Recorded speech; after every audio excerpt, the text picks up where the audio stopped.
Cleveland. The Browns announced that they are indeed benching Joe Flacco, but they'll be going to rookie Dillon Gabriel this week against the Vikings in London. It'll be the first start of Gabriel's career, and it will be against a Brian Flores-coached defense.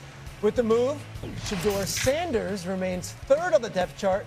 Joe Flacco slides to number 2 behind Gabriel. Stephen A., how long do you think it will be until we get to see Shedeur on the field?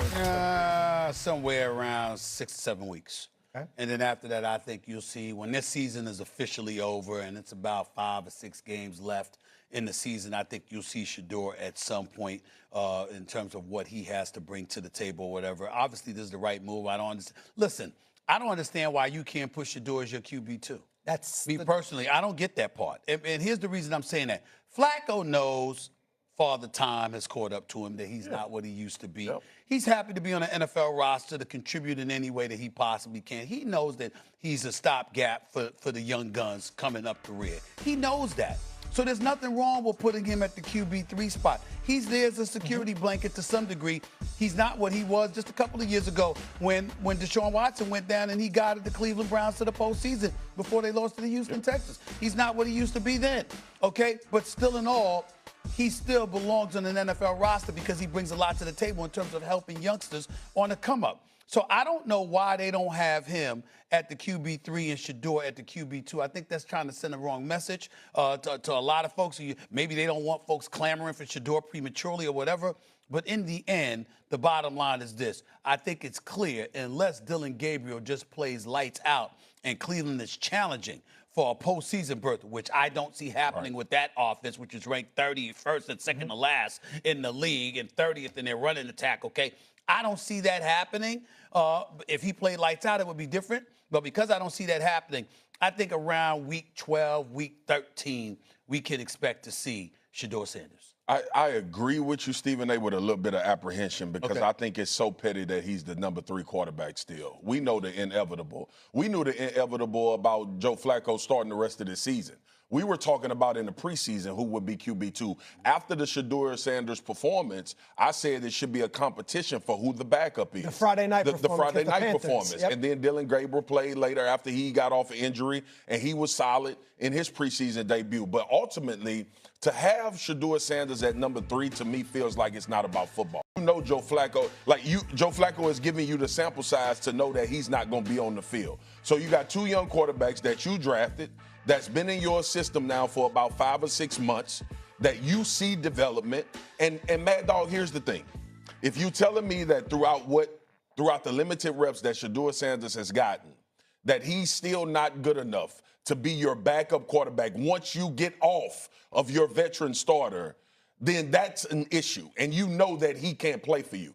But if you have him number 3, because of anything else, the illusion of people calling for him or thinking that him being the second quarterback on the roster is going to put pressure on Dillon Gabriel and some sort of culture is going to happen, that's absolutely wrong. If you don't think the kid good enough to be your second-string quarterback, that's a completely different conversation. But the point is, and it still remains, that those 2 are in a better position for you to see what you have than Joe Flacco. So this is what the Cleveland Browns are telling us. Dillon Gabriel doesn't play well, like Stephen A. said, 6 or 7 weeks. You going to bring Joe Flacco back? For what? That's my question. I don't think they will bring Flacco back. I think the 3-2 thing is not that big a deal to me because I do think what Stevie said is right. I think by the end of the day, unless Gabriel is Brian Sipe, I think at the end of the day, you will see Shedeur play some this year. I think by the end of the year, you, me, and Stevie, and everybody who cares will have an idea if the quarterback of the future on the Browns is on the roster. Yep. And I think he'll give both a chance to show what they can do in the next 13, 14 weeks. I don't know the issues about why Flacco is 2. Maybe they don't feel it's too hard to get both quarterbacks ready on a game in Europe. So if Gabriel gets hurt, you got a rookie there, so that's tricky. At least if Gabriel got hurt, you put Flacco back in the game. He knows the offense.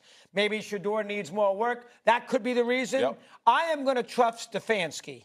I think Stefanski is a good man. I think he's a pretty good coach. He hasn't had a lot to work with. I think he's a pretty good man, and I'm going to trust him that he is not pushing Shedeur aside because of Dion's influence or anything like that. That's the way I'm going to look at it. I've always had a soft spot for Stefanski. His father. Because I know his father, Ed Stefanski. I've known him for many, many years. Love the man dearly.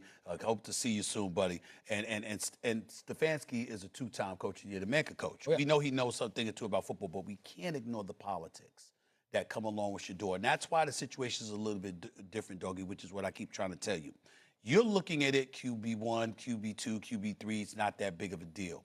Well, it also wasn't a big deal that the average quarterback would go in the 4th round or the 5th round. In Shedeur Sanders' case, 144th overall, it mattered. Yep. You know that, Peter. You know that, Swag. It matters because it was Shedeur Sanders, and we got the impression that it wasn't just football, it was something about his dad. So what I'm saying to you is that we're beyond all of that now to some degree, and we get that part, but that doesn't mean the residue doesn't still exist in terms of people wanting to control the narrative when it comes to that young man. You're not saying that you're not going to make football decisions. What you're saying is that there are other things that come into play when it comes to making a decision about that young man, whether it's him, whether it's his father, whether it's people in Cleveland, because he's incredibly popular. And you got people clamoring to see Shedeur Sanders play in Cleveland. They want that brother on the field.